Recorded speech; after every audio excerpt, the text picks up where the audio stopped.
parler des devoirs d'exemplarité en temps de guerre. Pourquoi on vous en parle ?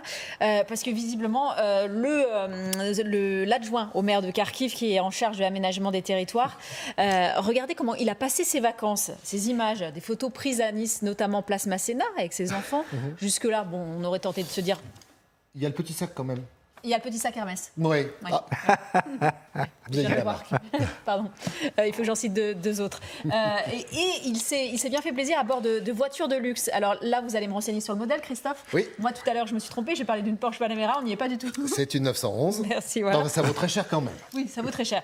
Donc, jusque-là, ça aurait pu être confidentiel, mais sauf que ce monsieur a décidé de poster des photos sur les réseaux sociaux, Instagram, Facebook.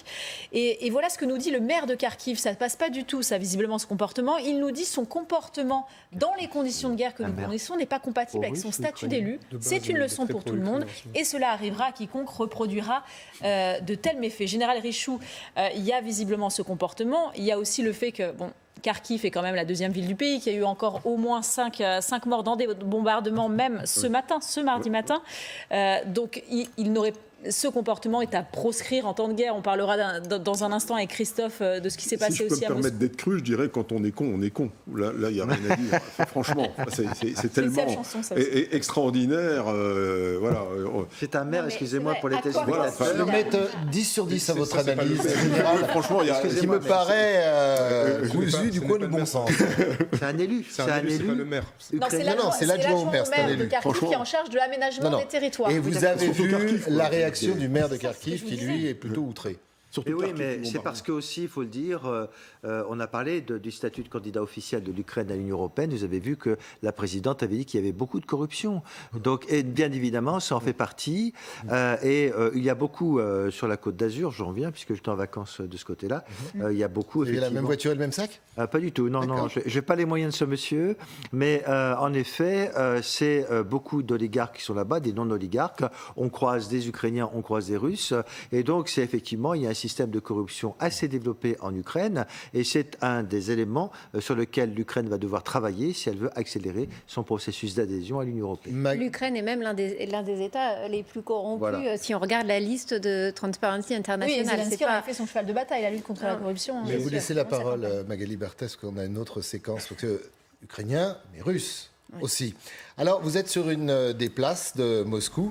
Il y a un certain nombre de voitures. Ce sont des jeunes membres de l'Automobile Club de Moscou. Vous voyez, les voitures, là aussi, ça vaut un peu d'argent. Eh bien, ce qui se passe, c'est qu'on décide d'envoyer la police, une partie de l'armée, et regardez ce qui va arriver à ces messieurs. Oui, alors c'est un jeune millionnaire russe qui est donc très amateur de voitures de luxe, qui a fait fortune dans les crypto-monnaies, qui avait donné rendez-vous donc à tous ses amis qui sont eux-mêmes en possession de Lamborghini, de Rolls-Royce, de Ferrari, de Porsche, j'en passe. Et donc, il avait décidé, c'est ce qu'on nous explique, d'organiser un rassemblement. C'était dans une atmosphère de networking, disait l'organisateur. Et ça, manifestement, ça ne passe pas non plus du côté des autorités russes, où là, comme avec l'histoire de l'élu ukrainien, il y a un devoir d'exemplarité, on est en guerre, on n'affiche pas, on n'expose pas ainsi on badine pas non fortune. plus, quand même. Et en termes en d'image, effet, les autorités ont envoyé la police pour arrêter ces jeunes millionnaires. Ils ont passé quelques heures au poste. Les voitures ont manifestement été, en tous les cas provisoirement, saisies. Et l'histoire a fait du bruit puisqu'il y a un élu de la Douma qui a dit envoyez-les en Ukraine pour voir ce qui se passe. On va l'écouter, voilà. On continue d'en parler juste après. Il devrait être appelé pour aider l'armée. Bien sûr, il serait inutile pour combattre au front. Mais ils sont tout à fait capables d'aider aux corvées arrière ou comme aides-soignants dans les hôpitaux militaires. Voilà qui est clair, vous avez raison. Magali, ça ne passe pas. Non, devoir d'exemplarité, exactement, des deux côtés, en Ukraine comme en Russie. On n'affiche pas comme ça sa fortune. C'est dans un pays qui est en train de subir quand même de plein fouet les sanctions occidentales, qui est en récession, où toutes les usines d'ailleurs de voitures sont à l'arrêt faute de pièces détachées. Les usines ne tournent plus. Il y a un chômage. Une baisse de 96% mois de mai. De voir comme ça de jeunes Russes parader dans les rues de Moscou avec leurs voitures de luxe, c'est évidemment... Mais c'est inacceptable en fait pour la population, c'est injustifiable.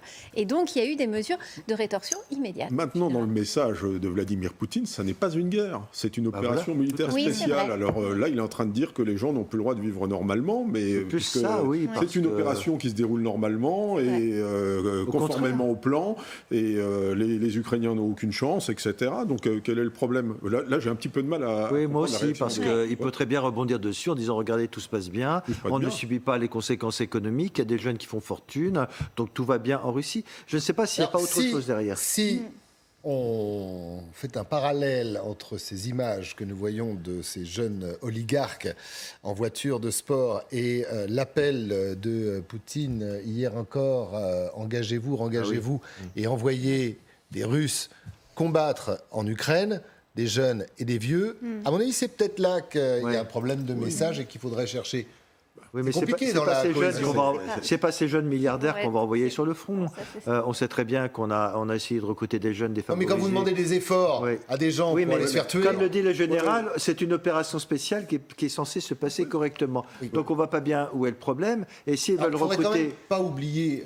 Non, mais nous ne vivons pas en Russie, mais que ça commence, ça commence à se savoir, ça commence à se ressentir. C'est plus, à mon avis, une signe de tension au sein du régime, parce qu'il y a effectivement des difficultés et probablement des gens, peut-être au Kremlin, au sein du régime, qui commencent à dire attention, on commence à subir les conséquences des sanctions économiques, et peut-être que Vladimir Poutine est en train d'aller trop loin au moment où précisément l'Union européenne doit parler des visas contre les Russes. Cyril Mosquée. Je sais pas, je suis pas sûr. J'irai peut-être pas aussi loin. Après, c'est possible. Moi, je vois ici plutôt une sorte de vertu ostentatoire, parce que bon, là, c'est un cas, mais en réalité, de tel cas en Russie, il y en a énormément. Et peut-être que ces jeunes-là n'étaient pas assez proches du pouvoir, mais il y a régulièrement des enfants, des représentants du pouvoir, qui par contre font exactement le même type d'activité, voire ils affichent encore plus de richesses, et pour autant, il n'y a pas de problème, que ce soit à l'étranger ou bien en Russie même. Et une toute dernière chose par rapport à l'Ukraine. Petite pression sur la nomenclatura russe, ça s'est dit aussi. Lors de l'assassinat d'Aria Dugina, c'est-à-dire qu'on réveille les consciences en Russie, on leur dit attention, tout peut arriver. Ou alors vous êtes proche du pouvoir, ou alors... Voilà, je pense que c'est plutôt ça. C'est ce que vous venez de mentionner tout à la fin. Proche du pouvoir. Mais une dernière chose par rapport à l'Ukraine, ce que je souhaite dire, c'est qu'en Ukraine, la population est claire, elle condamne ce type de comportement. J'ai même discuté avec des Ukrainiens qui vivent aujourd'hui en France, qui ont parlé de cela, justement de cette richesse ostentatoire en Côte d'Azur par exemple, ou bien ailleurs en France, et tout le monde est réellement critique envers cela. Vous aviez dit, général, quand on